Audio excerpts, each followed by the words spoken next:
Pasi grabiti Bregdetin dhe ish ndërmarrjet shtetërore përmes skemave të investimeve strategjike dhe kontratave 1 euro, kryeministri Edi Rama ka kaluar në fazën tjetër të kolonizimit të pasurive publike, malet dhe tokat pyjore. Në qendër të planit është projekt ligji i ri, që ai e quan paketa e maleve, një program që sipas qeverisë synon zhvillimin turistik dhe ekonomik të zonave të thella, por që në praktik është një mekanizëm tjetër për transferimin e pronave publike tek oligarkët e pushtetit. Sipas dokumenteve dhe denoncimeve të siguruara nga pamfleti, Rama u ka bërë presion 56 kryebashkiakëve të Partisë Socialiste, që administrojnë rreth 90% të territorit të vendit, për të firmosur hartat e përgatitura nga Agjencia e Zhvillimit të Territorit, AZT, ku janë përcaktuar paraprakisht sipërfaqet që do dhurohen. Në këto harta janë përfshirë toka pyjore, kullosat dhe pronat komunale që në shumicën e rasteve janë pasuri të përbashkëta të komuniteteve lokale. Sipas burimeve, ultimatumi i kryeministrit për kryebashkiakët është që brenda 31 dhjetorit 2025 të firmosin hartat dhe t'i rikthejnë në AZT, ndryshe do të konsiderohen si pengues të zhvillimit ekonomik. Megjithatë, deri më tani rreth 50 kryebashkiak socialist kanë refuzuar të nënshkruajnë nga frika e përgjegjësive penale për abuzime pronat publike. Qeveria pritet t'ia anashkalojë me vendim të Këshillit të Ministrave me justifikimin e emergjencës kombëtare për zhvillimin e turizmit rural.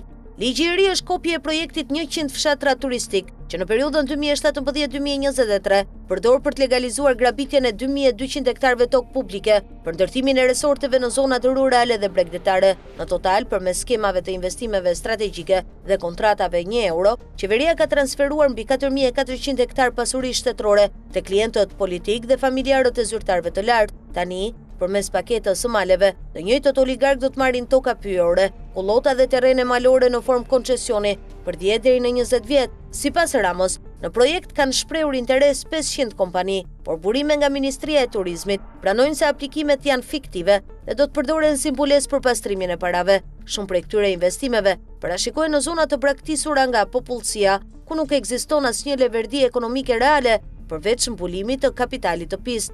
Abuzimi shkon më tej. Në listën e bashkive të përfshira në paketën e maleve janë edhe zona që nuk kanë asnjë terren malor. Në dokumentet e AZT-s janë listuar Durrësi, Fieri, Lushnja, Divjaka, Kamza, Vora, Shiaku dhe Rogozhina, ku sipërfaqet që do zhvillohen janë në të vërtetë tokat më të shtrenjta bregdetare, kodrinore dhe urbane.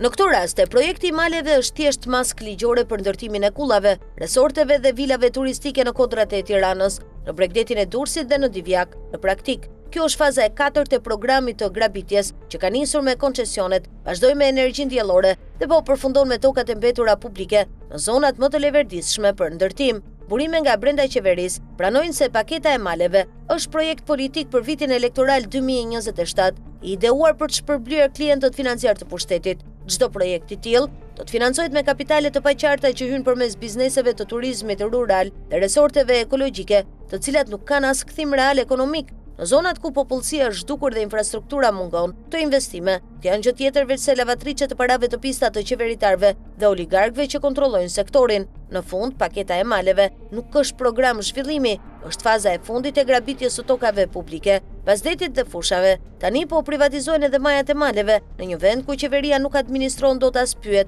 por jep me qira zhvillimore për të pastruar miliarda. Ky është kulmi i babzisë shtetërore që Edi Rama e shet si strategji për turizmin malor. Në realitet, është turizmi i korrupsionit dhe i pastrimit të pasurisë publike.